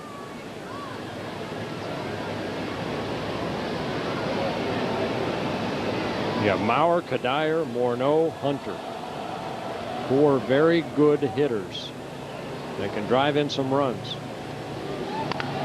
Bounce to the right side. Grudzielanek bobbles it and recovers to make the out. Both runners move up. Grudzielanek sure-handed right there. He's only made 1 error on the year. Maybe had a chance to get Cuddyer instead. Kind of bobbled it. Does get the out. But now the Twins are not in a double play situation. Here's Torii Hunter, and the Royals are going to bring the infield in.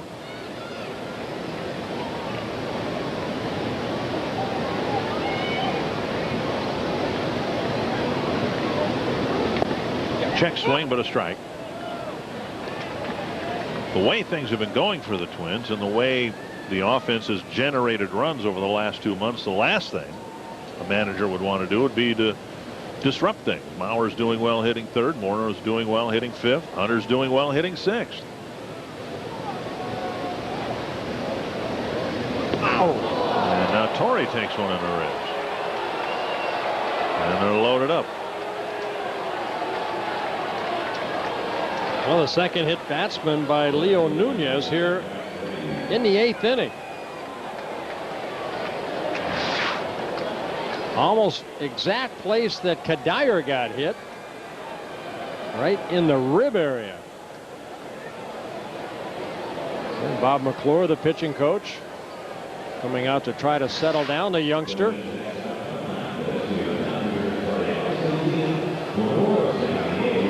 Well, they're loaded up, 1 away. No activity in the Kansas City pen.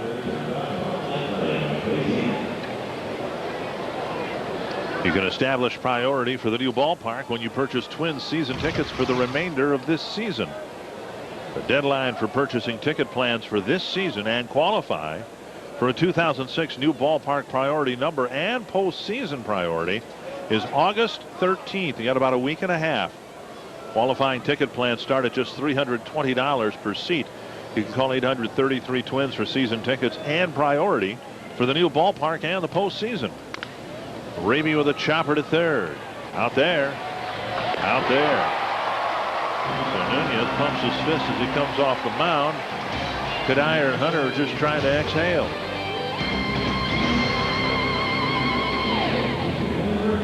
Jeremy and Jacob, you guys are here by circle. Great job on those circles right there. How about Brad Radke? Outstanding. Here starting his 8th inning of work. Grounder to short. Bartlett to Morneau and a quick first out here in the 8th. You saw the velocities that we're showing you right there on Brad Radke. All of them right about 90 miles an hour each inning. And the most important thing is the 6th and 7th inning. Look at that, 90 and 89. He's retired 13 men in a row. He's given up just 2 hits and a walk. Gruzelanek with a broken bat single in the 4th, and DeJesus with a high chopper over the mound. I don't think there's been a line drive to speak of all night long. No, he's pitched an outstanding ball game. 1-0 to Blanco. 1-1. Here coming into the ball game, everybody concerned about Brad Radke's shoulder, and he's basically saying, hey, I'm okay. I mean, this is the longest outing for Brad so far this year, and coming in, everybody's saying, oh boy, what are we going to get out of Brad Radke? Well, 7 1/3 innings, and that fastball still in the upper 80s. And it Brad's never been a pitcher that throws 93, 94, even, you know, in his heyday when he won 20 games for the Twins. Back in 1997, he was always, you know, between 88 and 91. Lazy fly to left, and Raby near the line makes the catch out, number 2. And it's probably been, as you said, a situation where once his shoulder got loosened up, he's fine. The problem in his last start was simply he couldn't get to that point. Yeah, I mean, you know, Brad said, I just couldn't get loose. Well, he has shown maybe the warmer weather here. And that's one thing I'm sure they will ask Brad about, the little humidity that is in the air, the temperature a little bit warmer than inside the dome, that he has loosened up. And he has been consistent all game long. Low, ball 1 to Joey Gathright. And the thing is about Brad, how many breaking balls has he thrown tonight? I bet you could count them on your one hand. It just seems like fastball, changeup, fastball, changeup. 2-0.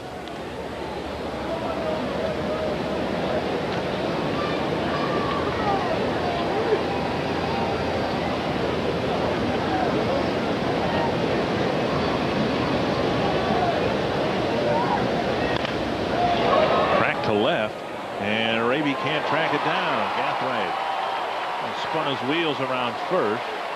He'll hold up with a 2-out double.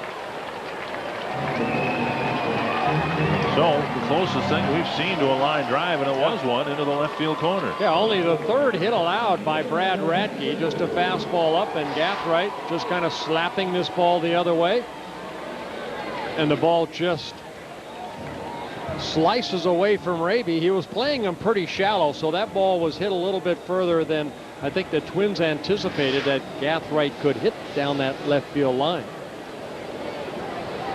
So Gathright with his 9th double of the year. Again, only the 3rd hit off of Radke. Here with 2 outs in the 8th inning. Here's DeJesus.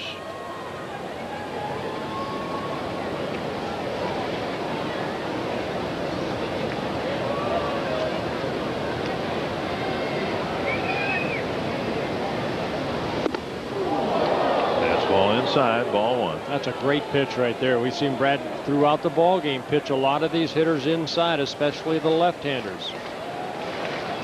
That just helps him with that changeup away. He's now pitched 136 innings this year and hit 1 batter. 1.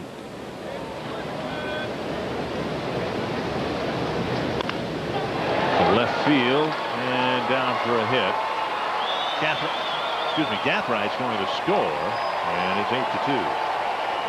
DeJesus picks up his 2nd hit of the ball game, his 33rd RBI, and the Royals get their 4th hit and score their 2nd run. Oh, just a fastball away. And DeJesus, who had great numbers against Brad Radke coming into the ball game, 7 for 13, gets his second hit. And now Gruzelanek.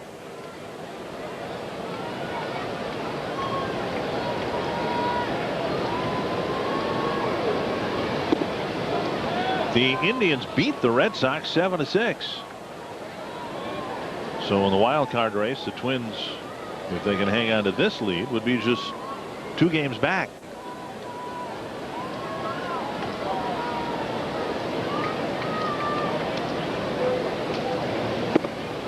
And Tampa Bay beat Detroit 2-1.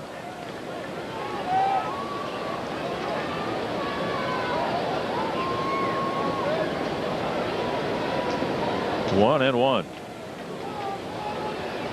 You know, Bert, Twins fans, I know we're disappointed that the Twins didn't have a better homestand. A little pop-up to short center, and Bartlett goes out. But if the team does well on this road trip, it's the next homestand that's really going to be a difference maker.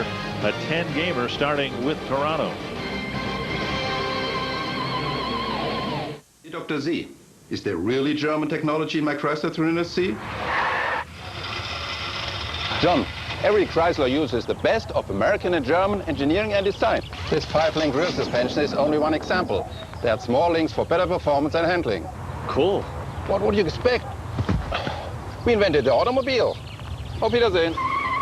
It's back. Employee pricing plus our 30-day return program. Get our employee price on most 2006 Chrysler vehicles. Now I know what you're thinking. This madman just dumped a pile of dirt on my beautiful carpet. But with the amazing ElectroSuck 3000, that pile of dirt will soon be just a fade in memory. Observe.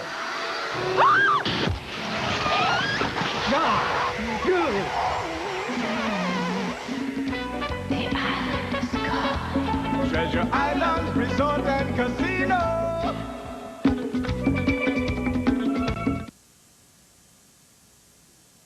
Before Johan toes the rubber, before Kevin takes the court, before Marion lights the lamp, FSN Live is there, bringing you the most comprehensive coverage of Minnesota sports.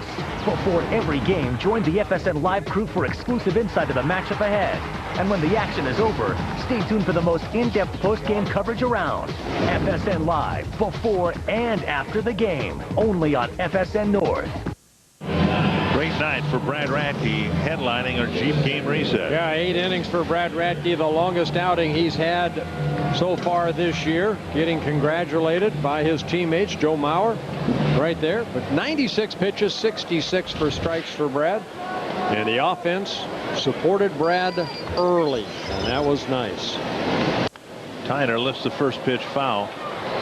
And Radke, who's a very proud professional, disappointed that he let his teammates down and turned the game over to the bullpen as early as he did, and now he can take some solace in what he did here tonight on a night when the Twins really needed their starting pitcher to pitch nearly the entire ball game. He did just that.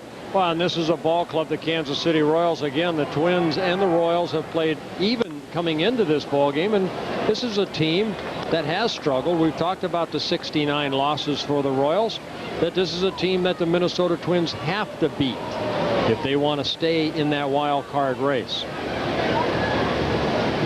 1-2 to Tyner. Ooh, just off the corner, 2-2.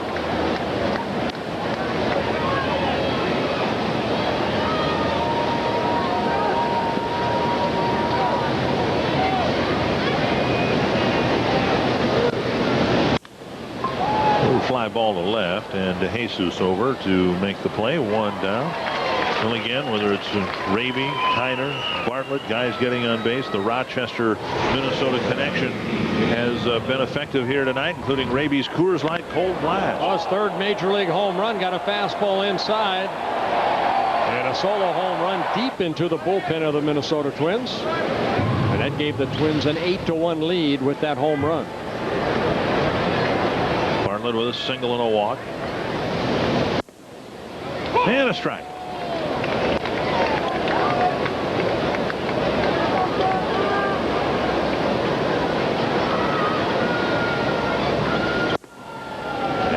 strike.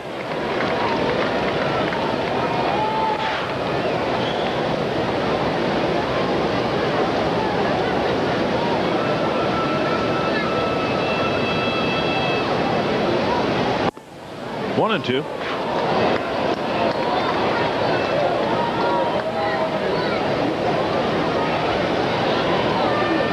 Take the advantage in the season series 5-4 with 3 more games to play here. There are 2 series yet to come in Minnesota. Whack foul by Bartlett.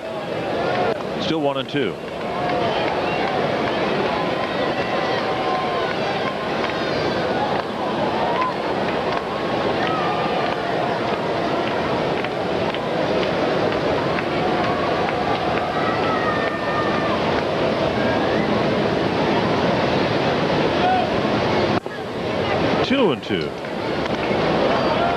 Maybe the best barometer of the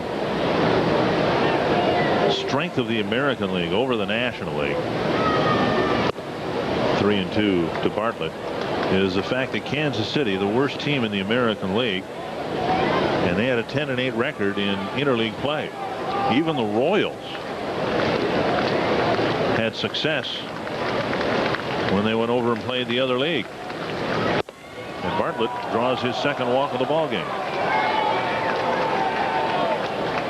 The Twins and Red Sox reach 16-2. Here's our question. Player of the game, with Radke very much looking like he's just about to pick up his 10th win of the year. Yep, Brad looking for his 10th win. 8 very good innings. Again, his longest outing of the year. 6 strikeouts, only 1 walk. Here's Castillo taking low, ball 1. Castillo with a pair of singles and a walk.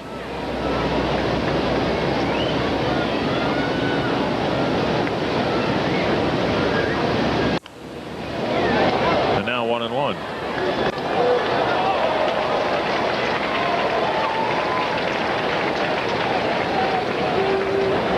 Joe Nathan warming up down in the bullpen.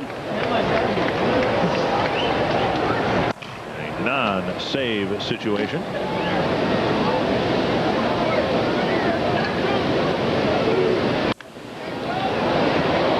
Chipped down the line and into the seats. 1-2.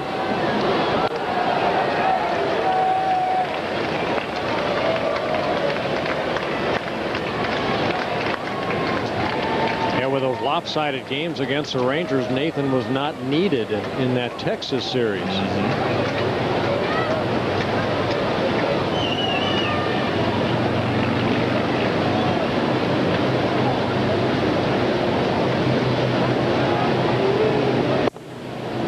Two and two. And for the Royals, hey, not much to hang your hat on tonight, but at least it looks as if you're going to get through this game with only 3 pitchers used, thanks largely to Todd Wellmeyer, who took the game from the 2nd through the 6th innings.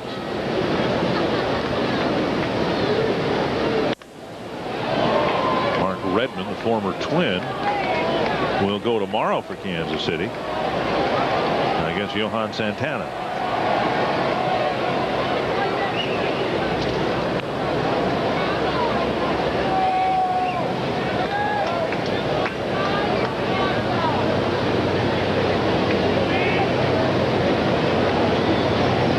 Two and two to Castillo. And a bouncer to short. And another double play. Castillo has bounced into 2 of them today. So that run continues, but the Twins lead comfortably going to the bottom of the 9th. Get down. Royals are down 8-2, and Joe Nathan will come into the ball game to pitch to the Royals in the 9th. Well, Joe coming out of that bullpen for the 42nd time. He has 22 saves on the year and 23 save opportunities. This is a non-save situation, but Joe, again, who was not used in that Texas series, just hopefully getting a good innings worth of work here.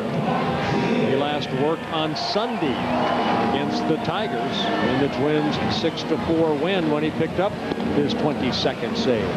You know, we've talked so much about starting pitchers, and particularly with the Liriano situation, he's going to have a between starts bullpen session tomorrow. You know, it's as we found out from Joe in the pregame show, it's different for a relief pitcher. If you feel like you need some work or you want to work on something, you've got to kind of pick your spots and get your practice in at well thought out times. Joe hasn't pitched in a couple of days, and it's great to try to get him into a game, but what if a relief pitcher needs to work on his breaking ball or his changeup? Yeah, a lot of times guys will come in early, like at 2 or 3, and do that. Not too much, don't throw too much, but just work on a little bit. That way they have at least maybe 7 hours before they're actually used again. And Teahan retired. Teahan hitless on the night, and there haven't been many teams that have been able to keep him from picking up hits over the last several weeks. One quick out here in the ninth. Reggie Sanders 0 for 3.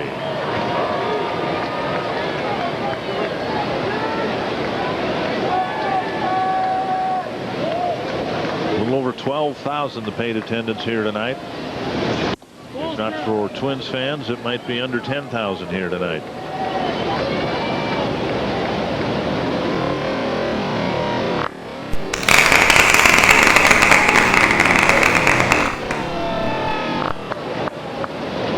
We know the number of Twins fans will grow by tomorrow night. We don't know about the Royal fans, although there are fireworks after the game tomorrow.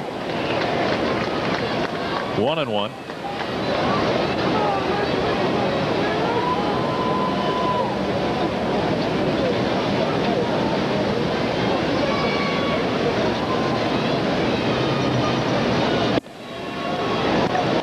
A couple of the other scores this afternoon. The Yankees beat Toronto, so now they lead the Boston Red Sox in the East by a game. So all wild card standings now will start with the Red Sox as the wild card leader by a game and a half over the White Sox, and presumably the Twins 2 games back if they finish off the win here tonight. And stay tuned to our post-game show. We'll update the wild card standings for you. Joe coming into this outing, 66 strikeouts in just 45 innings pitched. Snapped his bat. And Bartlett over to Morneau. 2 down.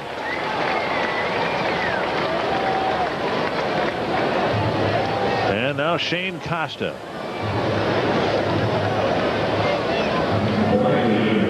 Royals with just 4 hits in the ballgame against Brad Radke in his 8 innings of work. 2 of them consecutively in the 8th to score their 2nd run.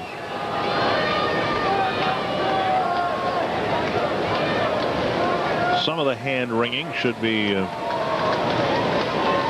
resolved for Twins fans, seeing Radke pitch the way that he has, and then if all goes well in Liriano's bullpen session tomorrow, things can maybe get back to normal. Just worry about that day's pitcher and how many runs the lineup can score. 1-1.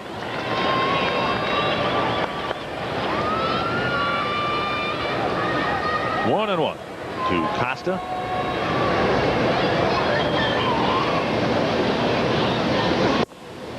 One and 2.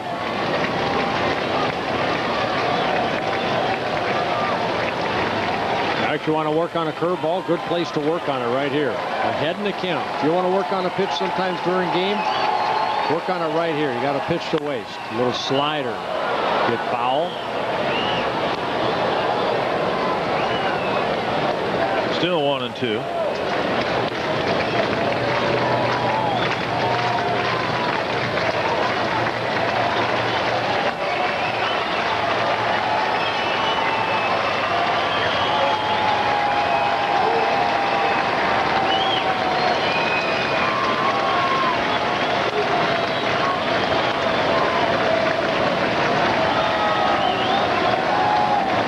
Slider. Held off again.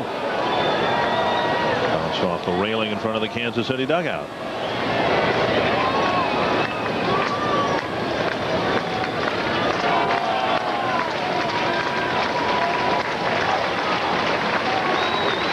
And the hope is is that Scotty Alger can just be a third base coach tomorrow. Ron Gardenhire will be here ready to go. Here's a drive to left center field. And Raby's out there to put it away. Good ball game for the Twins. A perfect way to start this series and the road trip. A convincing 8-2 win. Well, again, everybody worried about Brad Radke. Brad Radke, outstanding start. Good night for the offense, led by Justin Morneau. Had a couple hits, 3 RBIs, now with 91 on the year. And Josh Raby hitting his 3rd major league home run.